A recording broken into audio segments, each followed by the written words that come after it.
তারা চেক দিয়েছিল যেই টাইমে আমরা তো কখনো যে উনি একটা কথা বলেছেন যে আমরা ব্যাংকে পাঠিয়েছি, ব্যাংকে পাঠিয়ে আমরা ওনারা বলেছিল তখন যে আমাদের এটা আমরা অ্যালাউ করেছিলাম। পে অর্ডার যেটা উনি বলছেন ফাইন্যান্সিয়াল ইনস্ট্রুমেন্ট, দুটো টিম কিছুই দেয়নি, জাস্ট কাগজ জমা দিয়েছেন।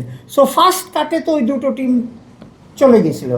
সেকেন্ড কাটে আমরা তারপরেও তাদের অপশান দিয়েছি, তাদের যে চেকগুলি যদি আমাদের অ্যাকাউন্টে, আমরা সব কিন্তু পে অর্ডার এবং চেকগুলি আমাদের বিসিবির অ্যাকাউন্টে জমা দেওয়া হয়েছে। যখন আজকে পর্যন্ত আমরা ওয়েট করেছি, তো আমরা আজকে পর্যন্ত ওয়েট করে যেসব টাকা আমরা রিসিভ করেছি তাদেরই খালি কনসিডারেশন করেছি। প্রথম আমি বললাম না, প্রথম অপশন। তারপরে তো আমাদের সাকওয়াত ভাই বললো যে আমরা কীভাবে ইভ্যালুয়েশন করেছি, আমরা রিগরাসলি আমরা অ্যাকচুয়ালি ইনকোয়ারি করেছি।